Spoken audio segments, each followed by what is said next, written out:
Andeha hijery ny tontolo ara-pinoana kosa isika etona ary andray vahiny moa eto amin'izao fampahalalam-baovao izao ho dia tsy izy izay fa ny pasteur Randriambololona Gilbert izay pasteur eo anivon'ny fiangonana Pentecôtiste Mitambatra moa no vahintsika amin'izao alina izao. Faly miarabanao pasteur Randriambololona Gilbert.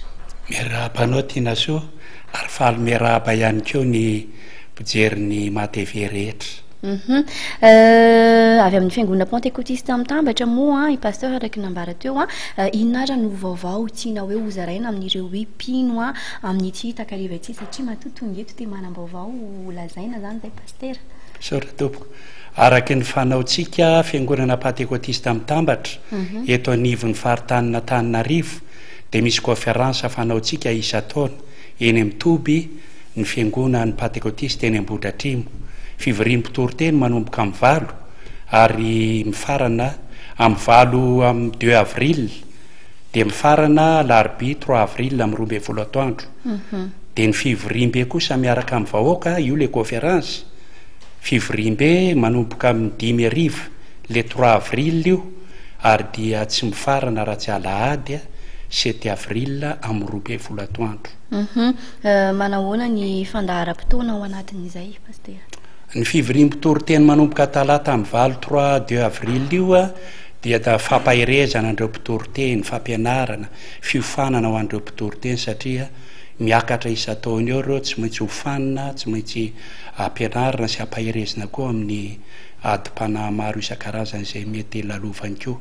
Fa ny alarobia indray le fivoriam-be miaraka amin'ny vahoaka amin'ny 5 arivo manomboka dia isy vavaka eo, isy fiderana, vavaka ho an'ny olona mba ho fampahirezana ny ara-panahiny, vavaka manokana ihany koa andraisan'ny olona ny fanahy masina ary dia misy toroteny fampianarana ihany koa ho fandaliana-pinoana ho andreo kristianina rehetra eo anivon'ny fiangonana. Ny alahady 7 aprily 7 avril manokana izay fotoana hoe amaranana n'izay conférence lehibe fanaon'ny fiangonana Pentecôtiste Mitambatra izay anahoana ny endriky ny fotoana amin'io alahady fa 7 ny volana aprily io. Io fotoana io dia tena fotoan-dehibe rehefa mamarana satria misy vahiny manokana avy any Amerika izay vahiny mandritra ny conférence io ary rehefa tonga ny famaranana alahady ohatran'ireny dia betsaka ny fifampiarabany eo, fifakasitrahana, fisaorana, zavatra be da be izay ny fanaovana nandritra ny fotoana rehetrarehetra io.